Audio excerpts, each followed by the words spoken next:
Hello mga kananay! Welcome naman po sa panibagong araw ng buhay naming mag-ina. At sinimulan nga namin ang araw na ito na napakasaya at tuwan-tuwa nga ang batang Mukundi dahil nakagana na naman at ayun nga papunta nga kami ng palengke upang bumili ng aming ulam. At tinumpisahan nga namin ito sa pagbili ng karne. At ang susunod naman ay bumili kami ng mga gulay para sa sangkap ng dudutuin namin. At ang gaganda nga ng mga kamatis, parang ako lang, ay, charot, walang ganon.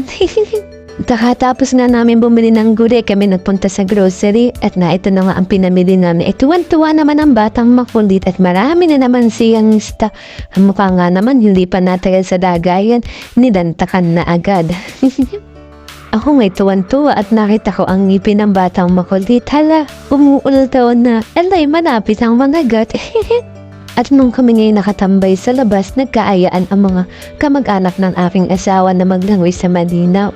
Ala, ito ang tuwa na naman ng batang makulit at palayas na naman. Ay, naku po naman. Ako may tuwan-tuwa at tumikab ang kanyang may ginaya naman ng batang makulit. Ay, ang dami na talagang alam ng batang iri. Ay, tuwang-tuwa nga ang awa ng batang makulit at inulit pa talaga. Nagkumpisa na nga kaming lakbayin ang malinaw. Handa, ang danim lakbayin. At kung mapapansin nyo nga po, wala ang batang makulit sa amin. Ito nga po pala nakasakay sa kotse ng kanyang tiyusin. Kasama po ng kanyang mga tiyahin. Siyempre, mainit baka mangitim ang batang makulit. Sayang ang pagkakaputi. At dito nga ay nakita namin ang aming kumare. Hala, pupunta din sila ng malinaw. Ay siya, kita-kits na lang doon, kumare. At ayan na nga, sinamala na namin tunguhin ang malinaw. Ay hala, daan pa lang ay pagkakaganda na ng mga tanawing. Hala, ang sweet, parang hindi nag-aaway.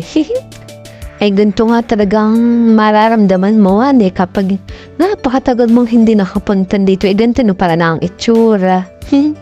Alamin ko nga ang aming kumare din sa kabila na hindi namin alam na may shortcut pala din. Ay yan, ganito talaga kapag hindi na nakakagana. Ay sabi nila maganda daw ang tanawin. Ay hala ka, ay pagkakaganda nga naman talaga eh. Tingali ko nang bumaba at magpaiwan din. Hala, huwag. Ay tay, sinasabi ko sa'yo kung ikaw ay stress, pagod, ay, sinasabi ko sa'yo, hala, ano pang inaantay mo? Ay gumala ka na rin, hali. Ay sa totoo lamang ay pagkakasaya ko at napakaganda ng tanawing na ito. Lahat ng pagod na naramdaman ko ng isang linggo na wala. Ay, mahirap maging masaya, baka mamaya may kapalit itong lungkot. Ay natatanaw ko na nga ang dami ng kotse. Parang ang lapit na namin. Ay ala, eto na nga kami. Pagkakabilis talaga. Ala, ay labas pala ang ay parang gusto ko nang maglangoy. Alay, huwag. At nagumpisa na nga akong bumaba diyan at tininang ko ang magandang tanawin. Aray, ang daming tao. Saan kami pwestohan? O siya, maghahanap pa kami ng pwesto namin. Dito na lang, maraming salamat palagi sa pananood. Please follow and share. Thank you!